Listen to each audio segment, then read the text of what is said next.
Tinalakay ngayong Huwebes ng Quad Committee ang issue sa TARA system na sangkota ang mga opisyal ng Bureau of Customs. Sa naging pagdinig, ipinaliwanag ni Mark Taguba, dating BOC worker, ang sistema ng TARA kung paano nito nagagawang mapabilis ang proseso ng shipment ng mga container sa bansa. Si Taguba ay nasangkot sa importasyon ng micro-cylinders na naglalaman ng higit 600 kilo ng shabu kung saan ito umano ang kauna-unahang pagkakataong siya ay madadawit sa krimen.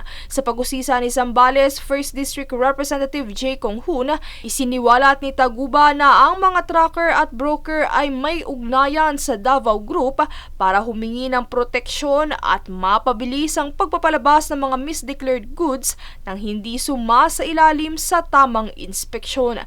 Sa kanyang pagsisiwalat kung ano ang idineklarang goods sa listahan ay siya ng kanilang pinaniniwalaan at hindi nadadaan pa sa anumang beripikasyon kung tugma at tunay ba ang mga items na ipapadala sa containers. Ayon kay Taguba, ang mga container na ito ay dumadaan sa green lane na nangangahulugang hindi na kailangan ng inspeksyon pa at maraming proseso ang nalulusutan mula sa customs. Dagdag pang pag-amin ni Taguba, sa pamumuno ni dating BOC Commissioner Nicanor Faeldon, nabuo ang isang command center kung saan ito ang may kapangyarihang kumontrol o mag-hold sa pag-alert at pag-release ng container.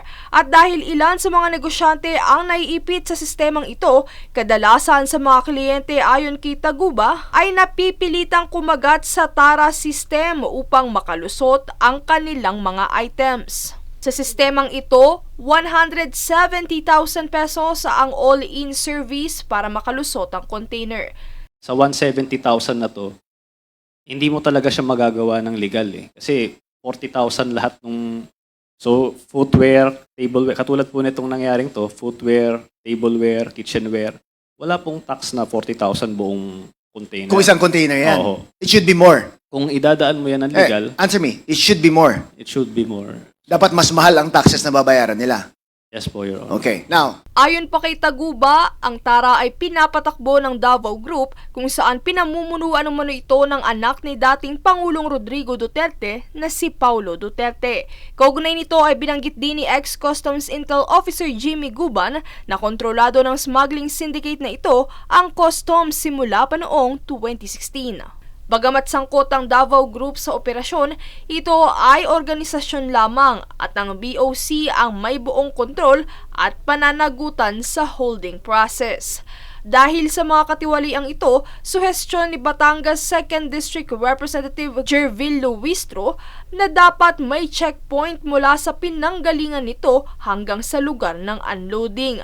Lubharin anyang nakakabahala ang mga kaganapang ito lalo na sa mga mag-aaral na kumukuha ng degree sa Customs Administration. Princess Castro nag-uulat para sa One Media Network.